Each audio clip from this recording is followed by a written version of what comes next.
वालेकुम। आज इंशाल्लाह हम रेशो की सीरीज़ को एंड कर देंगे। ये हमारे पास 14, 15 और 16 क्वेश्चन है, इसको हम कंप्लीट करेंगे और उसके बाद हम रेट को डिस्कस करेंगे। तो हमारे पास MCQs 14 है। इसमें कहा गया if 40% of a number is equal to the 2/5 of the number, find the ratio of the first and second. तो फर्स्ट एंड सेकंड का हमें रेशो फाइंड आउट करना है। तो इस नंबर को मैं कहता हूँ कि ये नंबर x है और ये नंबर y है। तो मैं डायरेक्टली करवा रहा हूँ। ये हमारे पास 40% ऑफ x होगा इक्वल टू 2/5 ऑफ y होगा। यहाँ पर ऑफ का मतलब होता है मल्टीप्लिकेशन। तो 40%, अब परसेंटेज को हटा देंगे तो नीचे क्या आएगा 100। x is equal to 2/5y। Zero zero में कैंसिल आउट, तो ये 4/10 x is equal to 2/5y।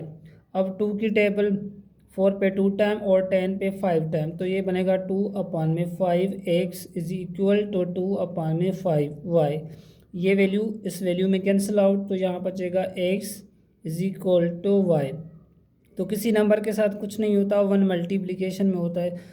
तो ये यहाँ पर 1 है और ये भी यहाँ 1 है, तो ये 4y यहाँ मल्टीप्लिकेशन इस साइड जाए डिवाइड हो जाएगा, तो 1/y।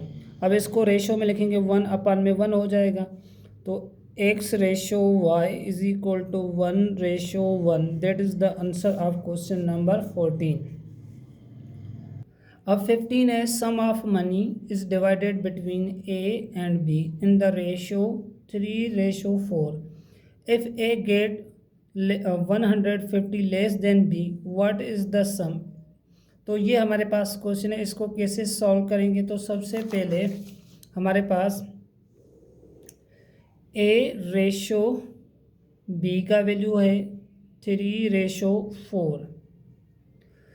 फॉर एग्जांपल मैं कह दूं लेट A का है वैल्यू 3x, B का वैल्यू है 4x। ठीक है, तो गिवन A गेट्स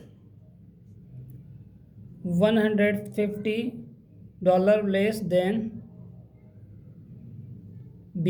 तो मैं इसको इस तरीके से लिख सकता हूँ, B minus A is equal to 150। तो यहाँ पर B का वैल्यू क्या है 4x minus 3x is equal to 150। 4x से माइनस करूँ 3x तो क्या आ जाएगा x इज इक्वल टू 150। तो अब क्या कहा गया है कि सम करें, व्हाट इज़ द सम। तो सम क्या होगा, सबसे पहले a का रख देंगे 3 और एक 3 के साथ x है, तो 3 मल्टीप्लाई बाय 150।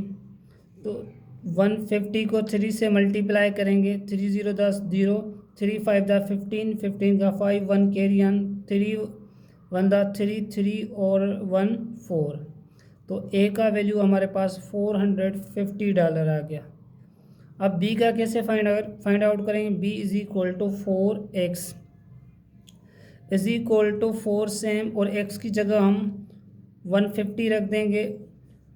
150 को 4 से मल्टीप्लाई करेंगे, 4 0 दा 0, 4 5 दा 20, 20 का 0 यहाँ 2 कैरी ऑन, 4 1 दा 4 और 2 6। तो b इज इक्वल टू $6। अब इन दोनों को हम ऐड करेंगे, सम ऑफ a प्लस b, तो ये बन जाएगा $150 प्लस 600। इन दोनों को ऐड करें, 450 600, तो ये होगा $1050। तो ये इसका आंसर होगा, आंसर इसका ए पार्ट सही होगा। तो अब हम क्वेश्चन 16 कर रहे हैं। क्वेश्चन 16 में कहा गया कि the ratio of ages of P and Q age 6:7। After 5 years it becomes 7:8। What is the present age of P। तो इसको हम कैसे सॉल्व करेंगे।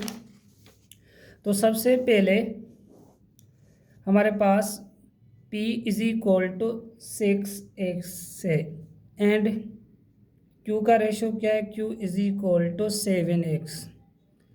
अब आफ्टर 5 ईयर्स, जब आफ्टर 5 ईयर्स आफ्टर का वर्ड आ जाए तो इसमें वैल्यू हम ऐड कर देते हैं। तो p is equal to 6x plus 5 और q का वैल्यू क्या होगा, q 7x प्लस 5।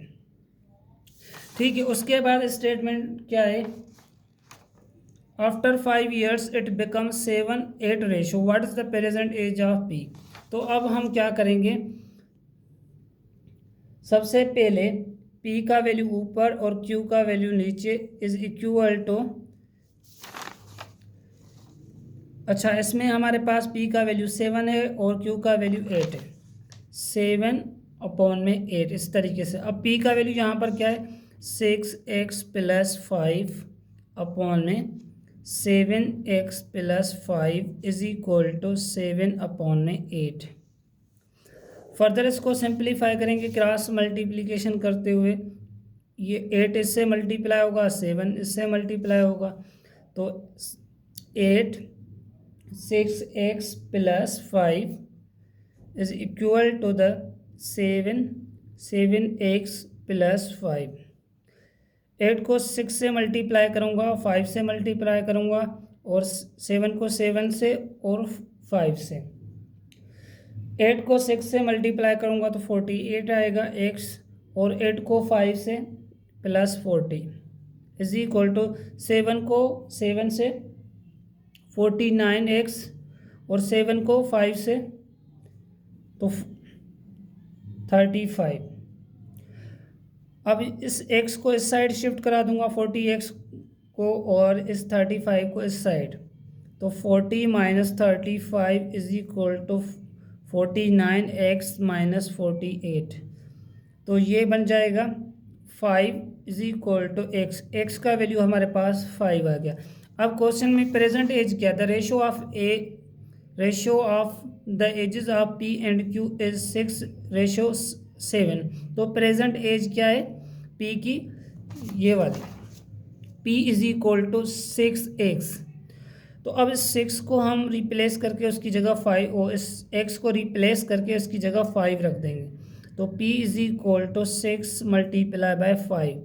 6 को 5 से मल्टीप्लाई करें तो हमारे पास आंसर आएगा 30 ईयर्स। तो प्रेजेंट एज ऑफ p क्या हो जाएगी, 30 ईयर्स। तो ये इसका आंसर होगा, ऑप्शन ए।